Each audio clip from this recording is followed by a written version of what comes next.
Atëherë, në realitet, ne shikojmë se njerëzit kërkojnë më shumë se një identitet.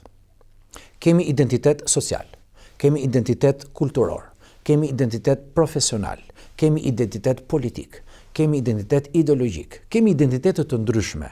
Dhe një politikan e shikon veten te politika dhe do të njihet me të, do të jetë vetvetja në të, do të jetë i njëjtë, identik, pa ndryshuar asgjë në atë që ka zgjedhur dhe nuk ka lidhje ky me identitetin kulturor. Ai tjetri nuk ka lidhje me identitetin social, ai tjetri nuk ka lidhje me identitetin profesional, sepse mendon se identiteti profesional me cilën i do të njihet tek tjerët, atëherë kështu do fitoj jetën, njerëzit do kenë nevojë për të, për aftësitë e tij, për shërbimet e tij, do të jenë të mira kështu me radhë dhe ai ndërton jetën, ndërton të ardhmen dhe i jep frym familjes së tij dhe fëmijëve të tij. Identiteti që i përfshin të gjitha këto bashk, dhe identiteti i vërteti dhe që i mungon sot shoqërisë, i mungon sot rinisë, ose duhet të jetë pjesë aktive dhe pjesë e pandar e jetës së tyre, është ai identitet i cili është i lidhur rrënjësisht me besimin në Zot. Dhe ky është i vërteti. Të tjerët jo se nuk janë të vërtet, por nuk janë të duhurit. Përse? Sepse ne nuk mund të jetojmë dot një jetë pa Zotin që na krijoi.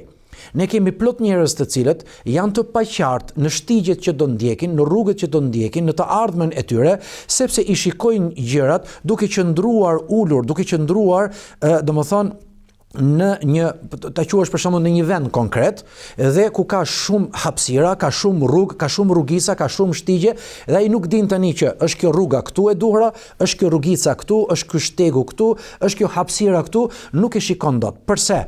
Sepse pozicioni i tij është i tillë dhe ai nuk mundet dot të shikojë.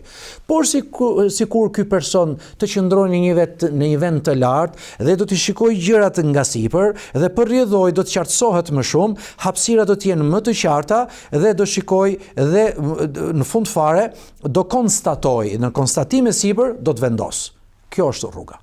Këto të tjerat nuk janë të vërteta. Ndoshta është një rrugë e cila nuk ka dalje.